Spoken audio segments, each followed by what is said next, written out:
Contando el cuento, con Ángel Guzmán. El círculo de ese gran espejismo que impide la localización de las personas desaparecidas. En fin, de momento quisiera dejarlo por acá para empezar con las siguientes intervenciones. No sin antes volver a agradecer a Rodolfo y por supuesto felicitarte por este esfuerzo, por haberte atrevido a hacerlo y esperamos leerte de manera continua. Muchas gracias. Bueno, primero agradecer a quienes organizaron el evento, agradecer por supuesto a Rodolfo por compartirnos este texto, muy sugerente, interesante, y bueno, yo celebro que estemos aquí porque luego suele entenderse, justo como planteaba Kevin,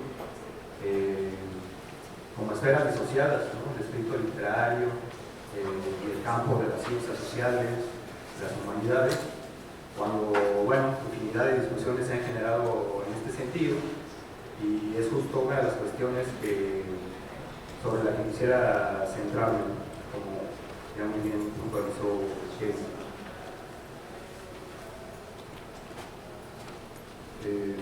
Por estas cosas que parecen casualidades, comencé a leer Ilocalizables el pasado 26 de octubre, día en el que se cumplieron 9 años de la desaparición de los estudiantes de la normal Raúl Isidro Burgos en Ayotzinapa. Retomo ese momento, no como algo anecdótico, sino porque esta particular coyuntura cíclica, anual, mexicana, que va de los últimos días de septiembre a los primeros días de octubre, y la lectura del libro que ahora nos convoca, me llevaron a interrogarme sobre algunas cuestiones. Desde aquel funesto septiembre de 2014, año tras año, en estas fechas, los medios de comunicación abordan el tema. Este año no fue la excepción, sin embargo, en 2023 hubo una diferencia que marcó el debate público en torno a estas violencias siniestramente hermanadas por su cercanía en el calendario. A un año del final del presente sexenio, las notas además planteaban un balance que alertaba sobre la posibilidad de que las acciones emprendidas por la actual administración decepcionaran sobre los objetivos asumidos por la administración misma y la Comisión para la Verdad y el Acceso a la Justicia del caso Ayotzinapa, por sus siglas COVAC. La COVAC no ha sido la única instancia creada por el Ejecutivo para esclarecer las violencias del pasado. En 2021, con objetivos similares, se creó la Comisión para el Acceso a la Verdad, el Esclarecimiento Histórico e Impulso a la Justicia de Violaciones Graves a Derechos Humanos de 1965 a 1990. En meses anteriores han estado informando sobre el estado que guarda la investigación que se les encomendó. Así, en este marco de discusión pública sobre desapariciones, violencias, verdad, verdades, esclarecimientos, lo primero que se puede decir sobre Ilocalizables es que es una obra pertinente. Decir que se inserta en este marco sería limitado, creo que más bien puede leerse como una alternativa ante los relatos, decepciones, búsquedas de objetividad y notorios encubrimientos de algunos de los planteamientos que aparecen en el debate público. Como decía, fueron varias las preguntas que me generó leer Ilocalizables entre estos días que mencioné. ¿Por qué Ilocalizables me parece más fidedigna de lo que leo y escucho en los medios masivos? Les pregunto. ¿Por qué encuentro más verosimilitud en un escrito literario que en los dichos desde la tribuna presidencial supuestamente basados en hechos? Ilocalizables es una obra que aborda desde distintos ángulos el fenómeno de la desaparición y las ausencias derivadas, sus condiciones de posibilidad, sus efectos y diversos actores involucrados en su combate. No encuentro otro término, casi como si fuera una enfermedad endémica, o en su perpetuación. Todo ello enmarcado en un Estado que, como bien decía Kevin, fagocita a sus propios ciudadanos y que se afianza ante la indiferencia de los otros ciudadanos.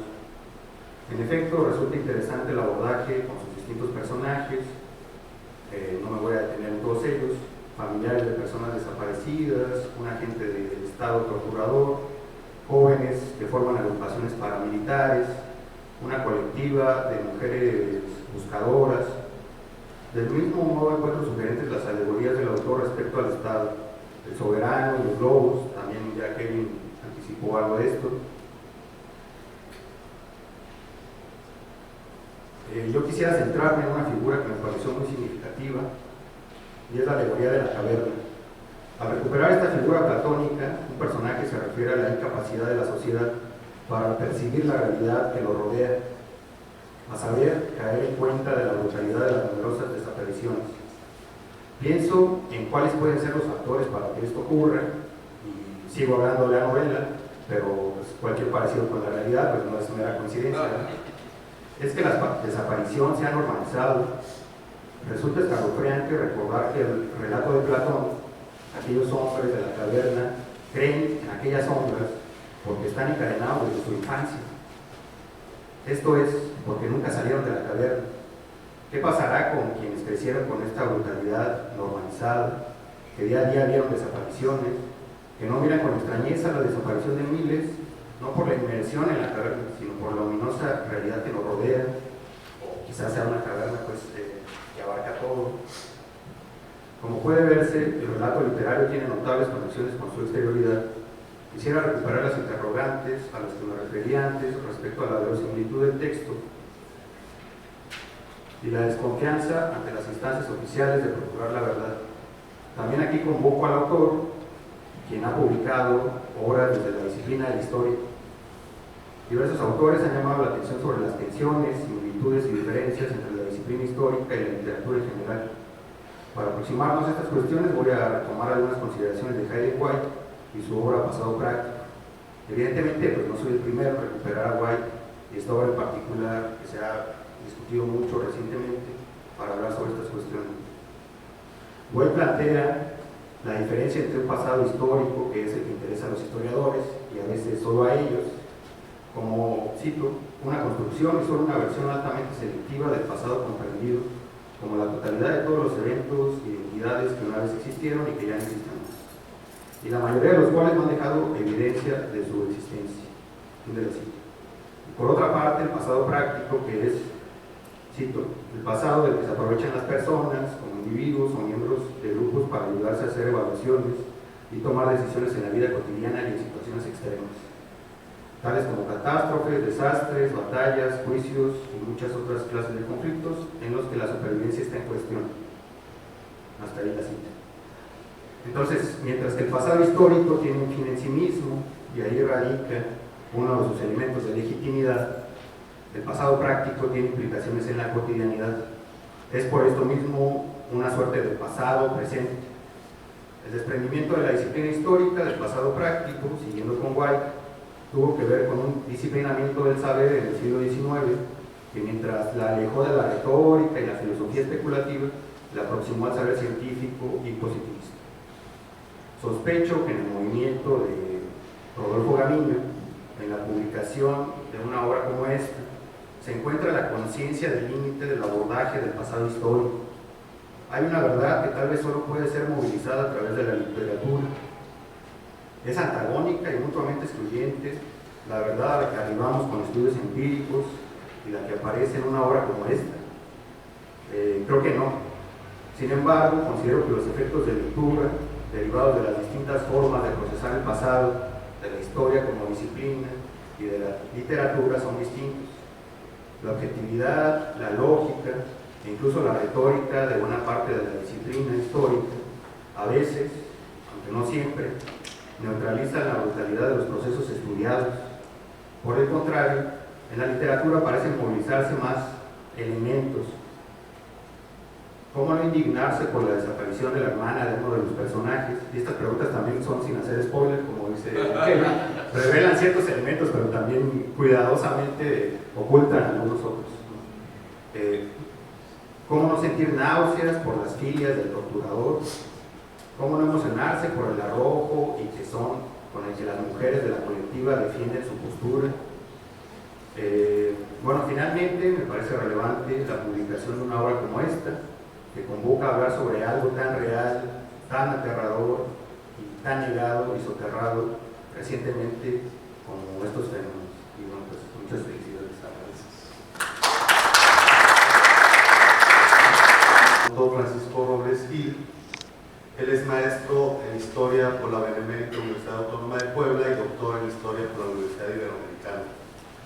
Es especialista en movimientos guerrilleros en México, investigador fundador del portal digital Archivos de la Represión y colaborador del Seminario de Movimientos Sociales, Memoria e Historia del Tiempo Presente y del Taller de Historia del Movimiento Armado Socialista. Muchas gracias, Francisco, y te doy la palabra.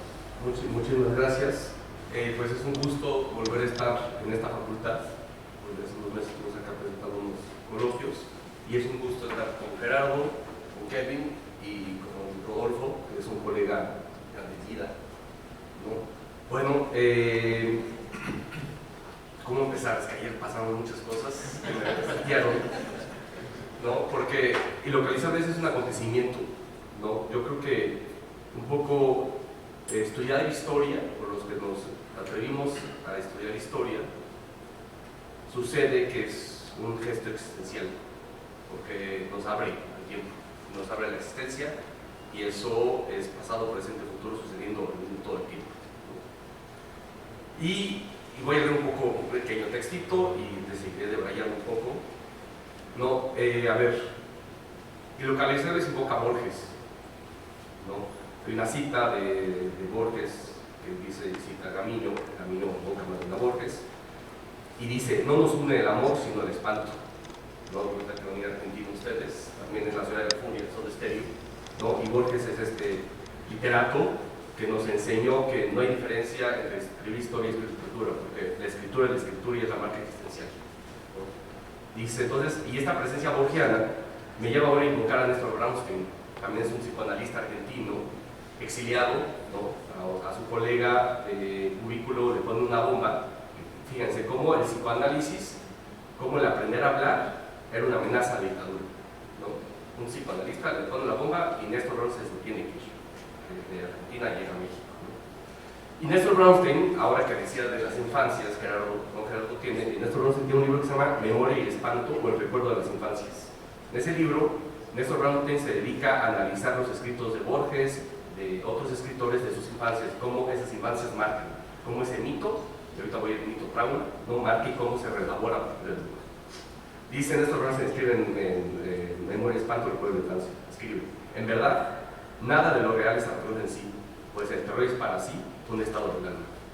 Lo devastador es el desconocimiento, la falta de una palabra redentora para esa experiencia. Y Rodolfo, en Ilocalizables, nos está regalando una palabra para poder empezar a elaborar ese mito, esa cosa que nos está totalmente carcomiendo, que es esta violencia, ¿no? Que también, y que está totalmente siempre acusándonos, ¿no? Entonces nos está dando una palabra para nosotros empezar a elaborar y elaborarnos desde nuestros lugares de vida, de enunciación, ¿no? Para poder tratar de comprendernos en este horror, ¿no? Porque yo estoy de acuerdo con la lectura de Kevin. Creo que Ilocalizables y los personajes, algo que es bellísimo de todo ejercicio escriturístico, es que todos podemos ser asesinos. No hay nadie que se salve, ¿no? No hay ángeles ni demonios. Somos seres arrojados al mundo, a este horror del mundo, y entonces decidimos éticamente actuar o no. No, y ahora que enunciabas, Kevin, la banalidad del mal, perdón, eso es el resto. La banalidad del mal, no creo que la banalidad del mal es la no reflexión, ¿no? Y entonces, si no reflexiono, estoy en el mito de la caverna, y si estoy en el mito de la caverna, no hay ética. Soy un estúpido, y repito, ¿no? Por eso es más verosímil su narración, porque es la valentía de ponerte frente a la página en blanco y de decir, quiero tratarme de explicar. Entonces, ni es un pensamiento técnico, porque estoy repitiendo, sino más bien es una poesía, estoy creando otra cosa, ¿no? Entonces, la falta de la palabra redentora, tanto el epígrafe como la cita me llevan a preguntarme respecto a los lazos que produce aquella falta de la palabra redentora. ¿Qué sucede si no tenemos la palabra redentora? El horror, lo que está narrando el horror. Ahora bien, en la frase de Brownstein hay dos significantes que es importante definir, a saber, palabra y redención. Y aquí vamos a la etimología, esa gran magia de las palabras que nos cuentan la historia de las palabras y que nos pueden hacer pensar. Dice, en el diccionario de autoridades se lee que palabra es voz articulada y dicción significativa. Fíjense, dicción, ¿no? Gerardo habló del mito de la caverna. El mito de la caverna es la adicción, o sea, no puedo dictar, soy un adicto, no hay palabra, no tengo palabra para enunciar, entonces estoy en el horror. Y dice, entonces, articula la dirección significativa y explica los conceptos del ánimo, el alma, el estar en el mundo, ¿no? Y por su lado, redimir se toma a sí mismo por socorrer, aliviar o sacar de algún riesgo peligro. Voz articulada, dicción, ánimo, socorrer, aliviar, son los significantes a los que he llegado después de poner a dialogar a Borges, comparados a propósito de localizarlos. Situación en la cual, irónicamente, localiza mi lectura en un gesto terapéutico, ¿no? Lo que el camino nos invita a pensar en pos de la terapéutica. Y esa pregunta, entonces, también es una pregunta de historia. ¿La historia qué es? ¿Es ciencia? Yo hace mucho decidí que la historia no es ciencia. Eso es una cosa que nos instrumentaliza en la lógica universitaria, pues así es, pero la historia es una terapéutica, ¿no? Nos enseña a pensar, nos enseña a hablar, nos enseña a narrarnos y a resignificarnos, ¿no? Es decir, me pregunto si la grafía de Gamino gesta, ¿no? Y aquí es sobre el doble gesto de la gesta. Gesta, es decir, da luz, nace, da posibilidad, o gesta de esta aventura, que ahorita voy un poco con lo del mito, ¿no? Una gesta heroica, que es el mito y que es también la historia oficial, ¿no? Que son estas narrativas que estamos criticando Gerardo. Gesta, una palabra que redima las experiencias que en un primer momento nos describen, el horror, ¿no? Y la posibilidad de que todos podemos ser el horror. En otras palabras, es capaz de resignificarse respecto a la catástrofe que está narrando. Somos capaces de resignificarnos en la catástrofe que estamos narrando, es decir, ir más allá del mito. Y el mito, entonces, los griegos tenían la tragedia. La tragedia, ¿qué era? La forma en que los griegos historizaban el mito. Y entonces yo me pregunto si nuestro actual trauma no es nuestro mito. El mito es eso que está inamovible. Y entonces la historia es lo que nos permite mover el mito. Entonces hacer historia y entender las distinciones, cómo estamos siendo distintos todo el tiempo, ¿no? Entonces, y bueno, no lo sé, es una pregunta que lanzo, que siempre estamos pensando, esperamos que estemos escribiendo lo que estamos escribiendo, ¿no?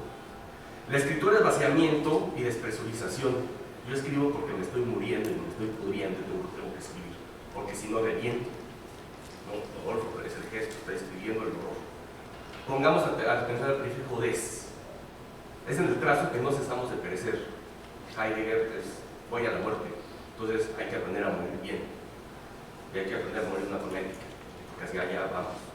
Y el gesto, pero la escritura de Rodolfo nos invita a pensar eso.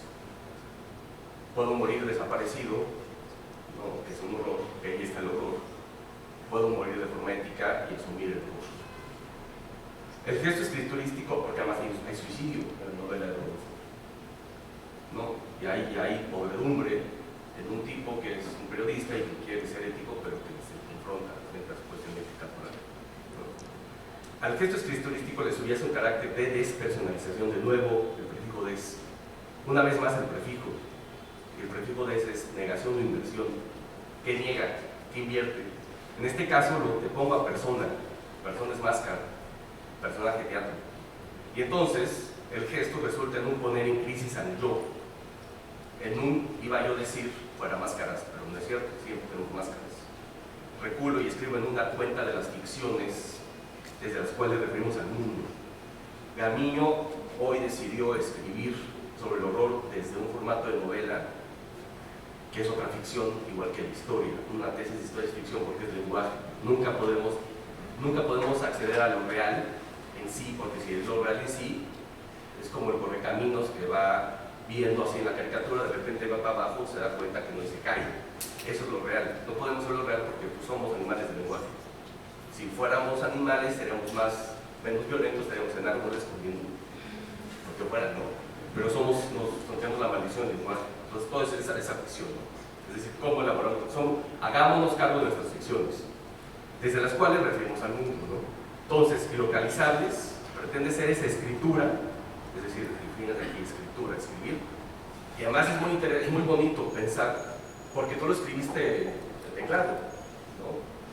Pero fíjense cuando se escribe a mano, o sea, estoy metiendo una marca, o sea, estoy trazando algo, ¿no? También ¿qué sucede con esa forma? ¿No? Es distinto escribir a mano que en máquina, ¿qué relación hay con el logos, con la palabra, ¿no? Entonces, ¿es escritura o redacción? Una pregunta que nos coloca en una diatriba. Es decir, si es escritura, es decir, es aprender a narrar, es decir, volvamos a la tragedia para poder tratar el mito, es la posibilidad de descubrir la vorágine en la que estamos inmersos, en el gesto terapéutico de la palabra, insisto, o si es redacción, es informe, es técnico, por eso hay que correr de los técnicos. Es un lenguaje en términos girardianos. René Girard es este filósofo cristiano que tiene la violencia de lo sagrado, ¿no? Es donde habla sobre el deseo mimético, es decir, somos iguales, no hay diferencia, entonces nos estamos matando todo el tiempo, ¿no? Entonces, si es redacciones en términos girardianos, seguimos siendo sujetos del deseo mimético, ¿no? Es decir, el goce del confort. Entonces, bueno, pues muchas gracias. Ahora vamos a la siguiente y gracias por escucharnos y felicidades. Sociología Política por el Instituto Mora y doctora en Antropología por el CIESAS de Ciudad de México. En ese momento cuenta con postdoctorado en el Colegio de Michoacán y es profesor investigador de tiempo completo en la Universidad Iberoamericana.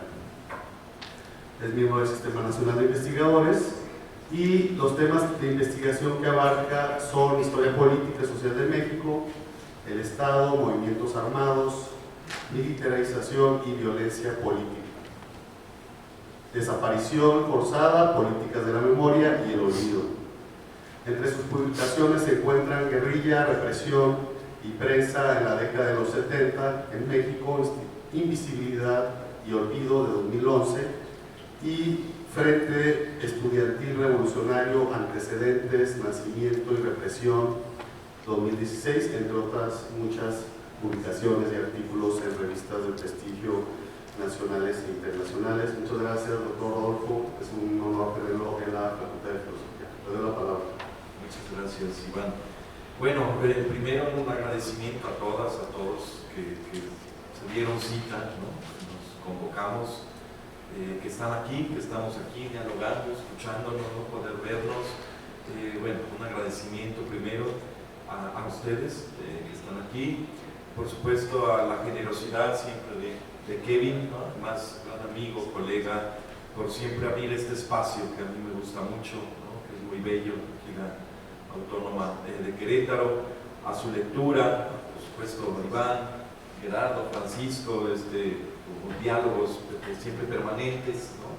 De todas estas ideas. Les agradezco mucho su lectura, ¿no? Siempre muy inteligente, siempre muy acertada, sugerente, ¿no? Y que de alguna forma pues eso enriquece, ¿no? Y creo que abona todo este proceso de dialogar también desde la tinta seca o de los libros o lo que uno escribe, y creo que eso es muy estimulante. Hay cosas que se planteaban acá, que se han dicho y que yo quisiera como ir despejando un poquito y claro, aclarándome a mí, porque efectivamente yo a veces no dimensiono qué cosa está, ¿no? En el sentido de que, digamos que Ilocalizables es como es parte de una trilogía investigativa desde hace 7 años, más o menos, 7, 8 años, que me propuse indagar sobre la desaparición forzada, particularmente en México, ¿no? Y me preocupaba mucho en ese entonces entender cómo y de qué formas desaparecieron de manera forzada jóvenes militantes en la década de los 70. Es decir, ¿quién los desaparece? ¿Cómo desaparecen? ¿Por qué desaparecen? ¿No? Y después era hacer un comparado, es decir, era como un ejercicio histórico desde el tiempo presente, de una manera, si así desaparecieron en los 70, ¿cómo están desapareciendo las personas ahora? ¿No? Es decir, dos contextos excepcionales, la guerra sucia, que no me gusta, pero bueno, sí la que se le conoce, de los 70, y la guerra contra el narcotráfico y el crimen organizado, ¿no? Claro que las críticas fueron brutales, porque decían, ¿cómo te atreves a comparar dos contextos diferentes, dos sistemas políticos diferentes, dos estados, en fin, todo, ¿no? Decían, no se puede comparar la desaparición de los 70 con la desaparición del 2006 a la fecha, ¿no? Y después dije, pues vamos a ver si sí se puede, ¿no? Lo paradigmático de eso es que los patrones de la desaparición poco variaron. Lo que se hibridizó son los actores encargados de la perpetración de la desaparición y la desaparición forzada. En fin, eso fue un trabajito que se inició ya hace muchos años, que se llama La Patria de los Ausentes y que está publicado por la Universidad Iberoamericana. Después de ver esto, había como una necesidad también personal de entender, bueno, la gente está desapareciendo, ¿no? ¿Qué pasa con los familiares que tienen un ser desaparecido? ¿Cómo estos familiares hacen su afrontamiento ante la ausencia de un ser querido? Y dije, bueno, pues hay que estudiar entonces cómo estos familiares se responden a la ausencia. Y efectivamente ahí tiene que ver con lo que decía Gerardo, Kevin, Francisco, la metáfora, ¿no? Y cómo entonces había que explicar a través de las metáforas que los familiares crean para responderse a su ausencia, ¿no? Es decir, buscador, buscadora, rastreador, rastreadora, digna rabia, corazón, el corazón por delante, te buscaré hasta encontrarte. Es decir, todas estas metáforas que están ahí, que dan una explicación para mucho, no quiero decir para todo, no podemos generalizar, ¿no? Que dan una explicación a estos familiares sobre la ausencia, ¿no? Que son peligrosas, sí, sobre todo como el Estado ha usado la metáfora de víctima, ¿no? Para vaciar del contenido político a esas personas que son testigos y sobrevivientes y que viven en esa ausencia. Bueno, ese trabajito se llama Las metáforas de la ausencia, se supone estaría este año, pero no sé si publicado por la Ibero también y Bonilla Artigas, ¿no? Y entonces ahí viene localizarles, ahí viene, ¿no? Porque yo decía, esa pus, ese padecimiento, ese sentir personal, ¿no? Y esto un poco lo que decías, que ese sentir personal es algo que está carcomiendo siempre ahí.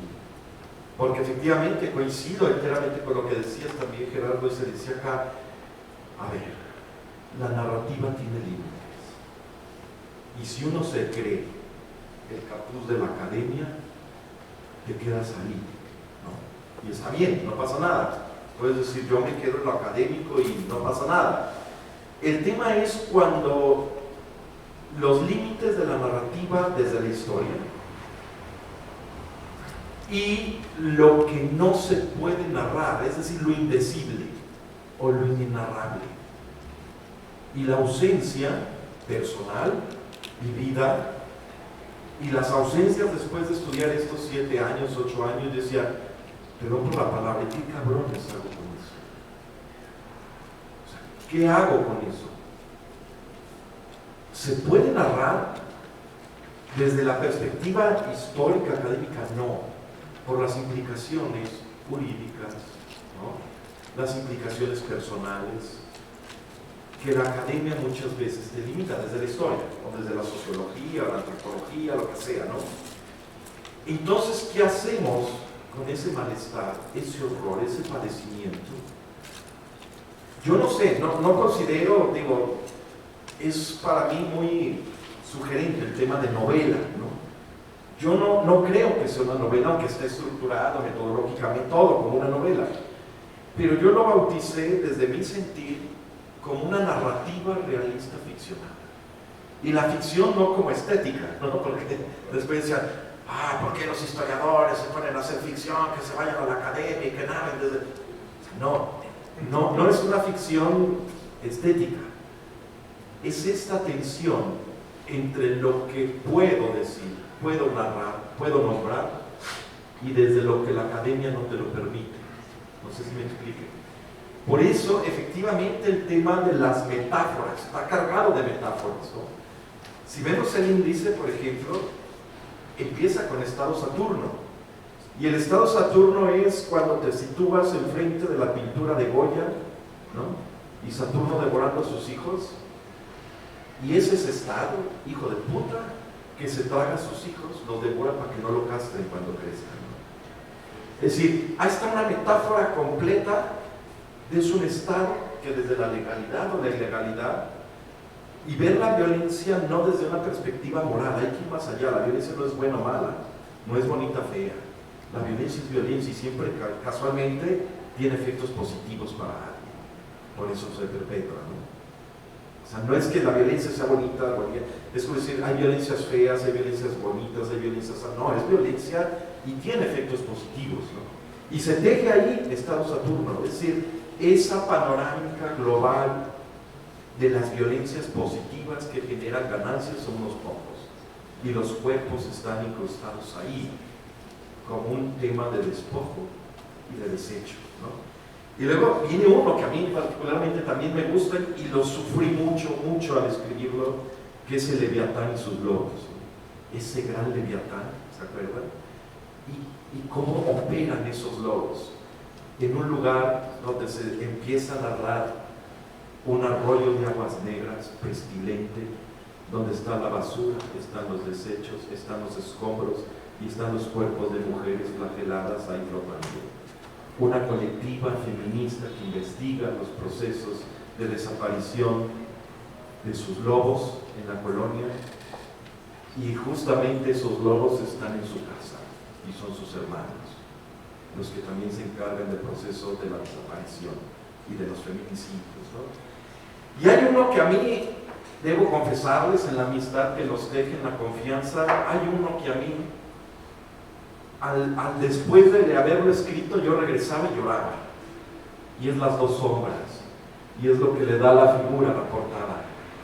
Las dos sombras es un individuo que vive con dos cansancios, con dos sed, con dos sueños, ¿no? Y con dos sombras, que cuando cae la noche se juntan para que pueda descansar. Es el tío Gan. Es una historia que siempre se ha planteado, ¿son reales o no? Esta sí, y es uno de los padres de Ayotzinapa que falleció hace muy poco. Es el tío Gan con sus dos sombras que encuentra a su hijo Pilas, o Ro, pero lo encuentra cuando yace en una marcha, en una manifestación, debajo de un árbol y le da un paro cardíaco. Y ahí encuentra a su hijo y se va con él, ¿no? Es muy, a mí este es el eje para mí en ese sentido. Es quien habla, decía Kevin. Creo que sí hablo yo, pero son también las historias que se entrecruzan, ¿no? Y creo que estas dos sombras, Alain Navarro, que es el editor, tuvo, creo, un muy buen tino cuando me dijo, ya tengo la portada. A él le marcó mucho el Leviatán y sus lobos, los arroyos, los cuerpos. De hecho, la epígrafe era una frase construida desde una perspectiva, desde mi perspectiva, que trataba de ser incluyente en la narrativa de las colectivas feministas, de esta colectiva feminista. Y yo le dije, no podemos poner eso porque yo estoy enunciando como un cuerpo masculino y después yo no quiero tener problema de decir, ¿y tú por qué hablas por las mujeres? ¿No? Y dije, quitemos eso porque no, ¿quién soy yo para hablar por eso? Solo está escrito aquí, ¿no? Pero cuando vienes a leer, creo que esta es la portada, ¿no? Son las dos sombras del tío Gan. Y ese sí fue algo muy sentido, que digo, yo a veces regresaba en este paradigma de estoy releyendo con un vino tinto, con una cerveza, estoy fumando, regreso y era llorar ante tu propia narrativa.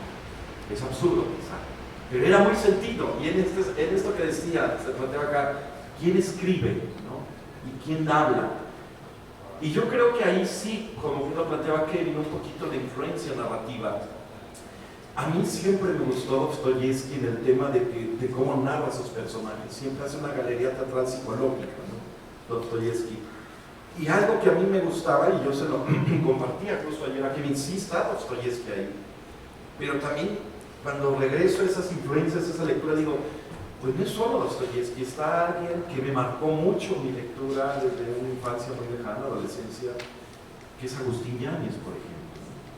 O sea, Agustín Yáñez a mí me marcó mucho. Está Juan José Arriola, por supuesto, dirán que soy macrobiótico y que solo consumo lo de Hanson, ¿no? No es eso, ¿no? Pero me marcaron mucho, igual Woolfo, por ejemplo, ¿no? Y eso está ahí, creo, no lo sé, está ahí, ¿no?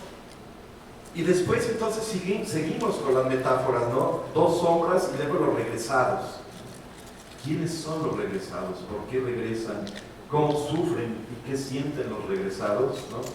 Después las ausencias, ese también fue un proceso de escritura muy doloroso. Yo no sé por qué dicen que escribir da gozo.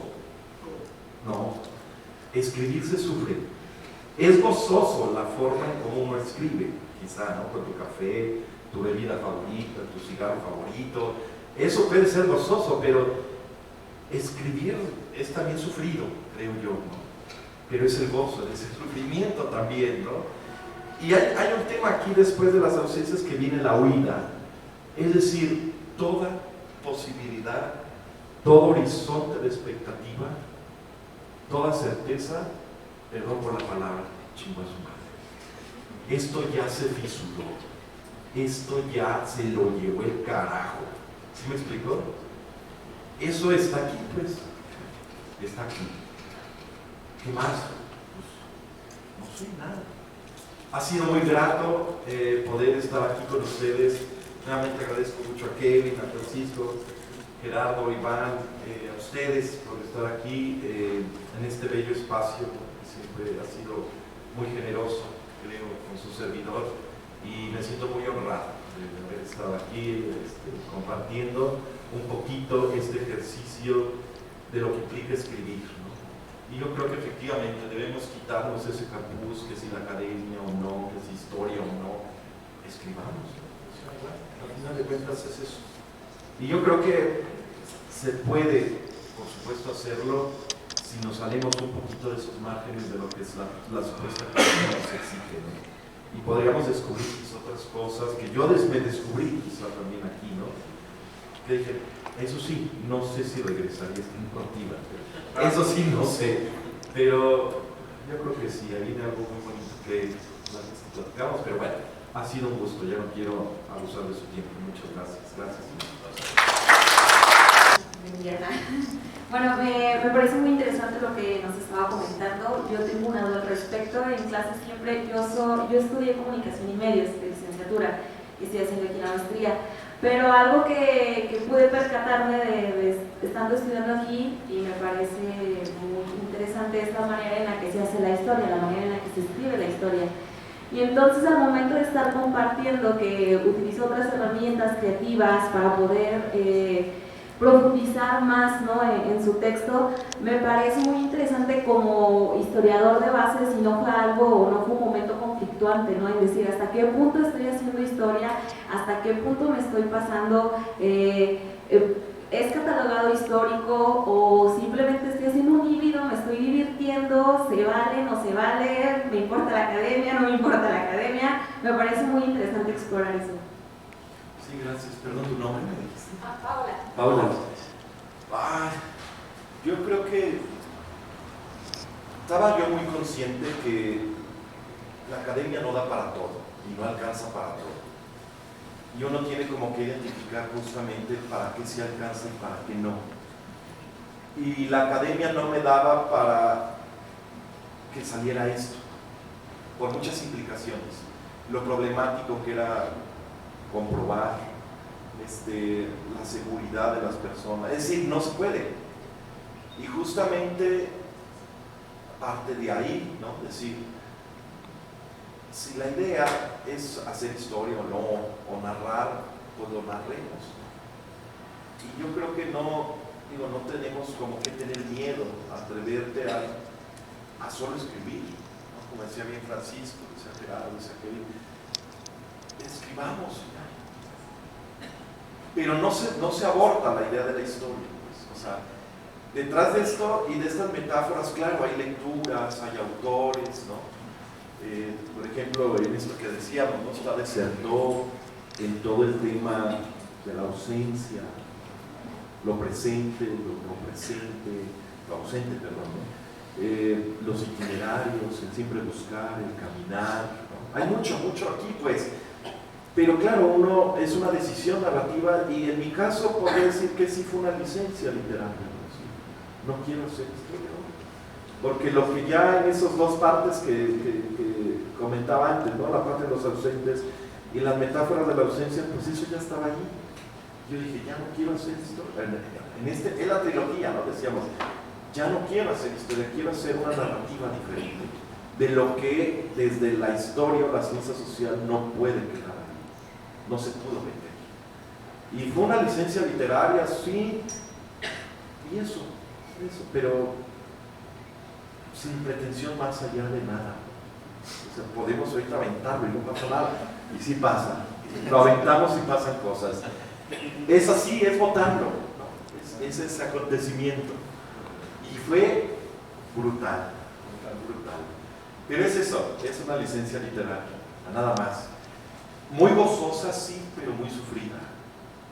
Por eso digo, tiene que ver, sí, con un proceso también personal, el tema de la escritura, que tiene que ver con temas de ausencia, cerrar ciclos, caminar, diría desertor, hacer itinerario, seguir caminando. Pero no sé si respondí la pregunta. Yo también tengo muchas preguntas y las colecciono, pero no sé si las respondí. Buenos días todavía, creo. Buenos días o tardes, no sé ni nada. Buenas tardes a todos, muchas gracias, doctor Rodolfo.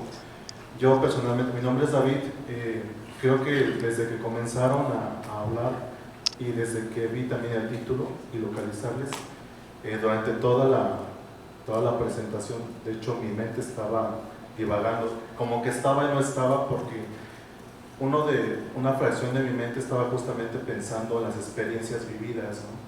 Porque muchas veces nosotros aquí en la universidad o como académicos lo hacemos sí con una intención humanista, de empatía, queremos ser empáticos también con la sociedad y con cierto tema, con esta sensibilidad para poder abordar un tema tan complicado.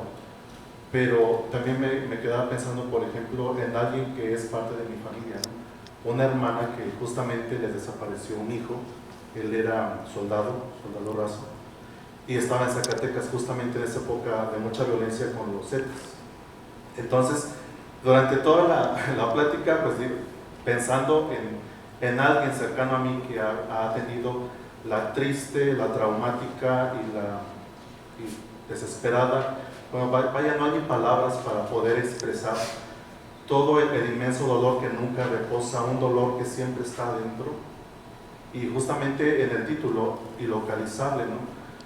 Siempre recuerdo esas palabras de las mamás o los papás que dicen: quisiera tener el cuerpo de mi hija o de mi hijo para llorarle, o para saber dónde está enterrado e ir a visitarlo, ¿no? Y ciertamente estas personas no lo tienen. En ese no localizar, pues es una pérdida total, es un dolor inmenso, en donde yo decía, bueno, usted se ha atrevido, y gracias por hacerlo, de plasmarlo a través de esta obra, ¿no? Y nosotros podemos leerlo de una forma distinta si no lo hemos vivido. Y yo me quedaba preguntando a manera de reflexión, si alguien lee su obra, que haya perdido a alguien, ¿cómo la lee? ¿Con qué ojos? ¿Con qué corazón? ¿Con qué sentimiento? Porque bien es cierto, ¿no? O sea, nosotros podemos hacerlo, como decimos en la academia, desde muchos argumentos filosóficos, académicos, sociológicos, ponerle conceptos y demás, pero a las personas que lo han vivido y que lo siguen viviendo, híjoles, no les interesa. A veces ni siquiera lo que usted dice, ¿no? Esa libertad de poder escribirlo por escribirlo, de gozarlo, bueno, no sé qué sea ese gozo, porque parece como si fuera como algo de masoquismo, porque es más el dolor, ¿no? Es más el dolor. Me pregunto cómo lo leerían, ¿no? O sea, a ellos no le importaría quizá lo que, yo agradezco lo que han dicho, ¿no? Pero quiero pensar en las personas que lo han perdido, que dirán, pues es que a mí no me hace sentido mucho lo que están diciendo desde la academia.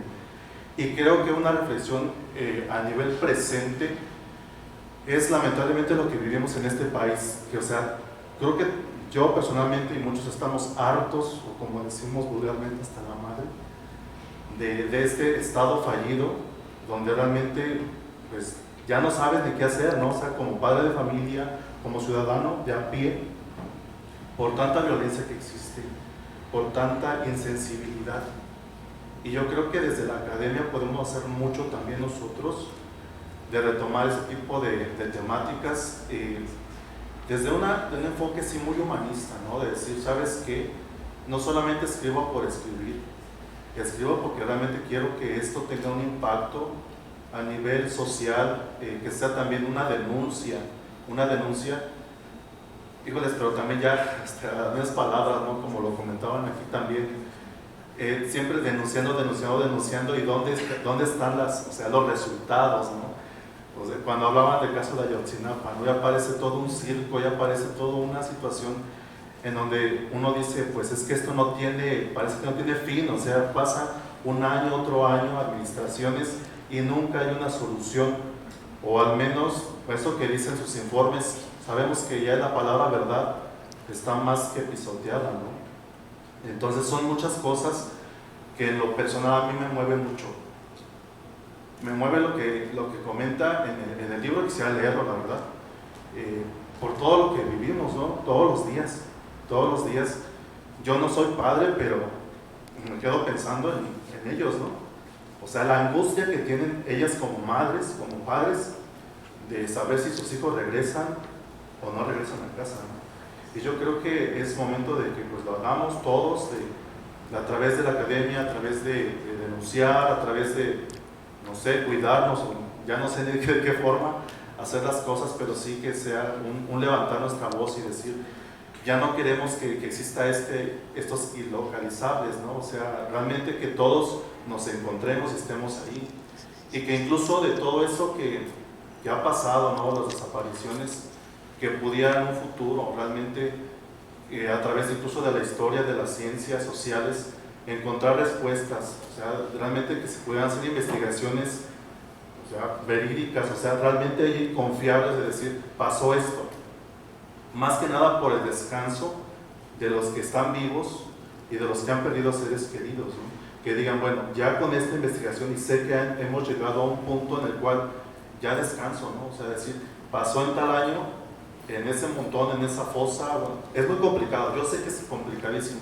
pero si se pudiera llegar a ese punto, creo que sería el descanso para muchos espíritus, muchas almas atormentadas, ¿no? Y bueno, más que preguntas, era expresar mi sentir. Muchas gracias, te lo aprecio, te lo agradezco. Sí hay un compromiso, por supuesto, que uno lo asume, un compromiso político, un compromiso ideológico, empatía, por ser un sujeto que aquí está y vive también ese tártaro, y comparte ese tártaro, ese infierno. Yo no podría decir cómo lo leerían. Sí tengo la experiencia de algunas familias que han leído, pero que su narrativa está aquí. Por eso decía de los límites también metodológicos de la ciencia social, de la historia, al indagar esto. Para las metáforas de la ausencia era muy difícil imaginar un método en el cual ellas pudieran hablar.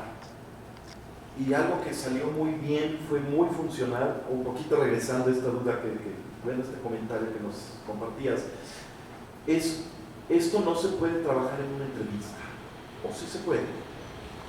Y yo dije, vamos a trabajar práctica narrativa.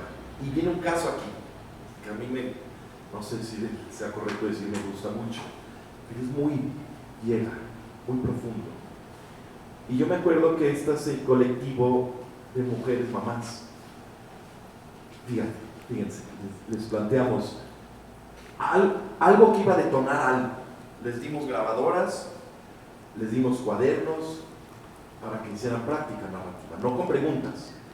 Y está aquí, y ahorita te digo por qué lo embono con esto, ¿no? Y fíjense, la detonación de la narrativa era: usted grábese cuando quiera, cuando pueda, cuando esté tranquila, cuando esté tranquilo.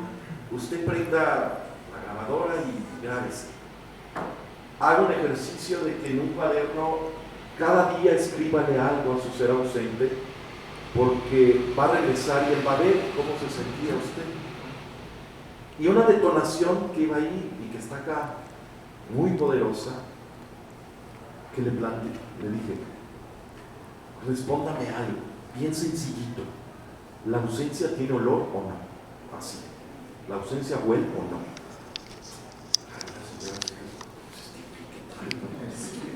Che loco, o sea, que me preguntas eso, pero bueno, me llevo la grabadora, en fin. Como en 15 días que regresa y me dice: aquí está la respuesta. Yo estaba, ¿qué me dijo? Y fíjense, En ese sentido, cuando ellos, o no puedo hablar por todos, por supuesto, pero cuando ella ve eso, ¿no? Acá, y empieza ella, hoy me preguntaron si la ausencia huele, si la ausencia tiene olor, ¿no? Dice, y me puse a pensar, como me pasó hace un momento, lo grabó como a las 3:15 de la mañana, más o menos.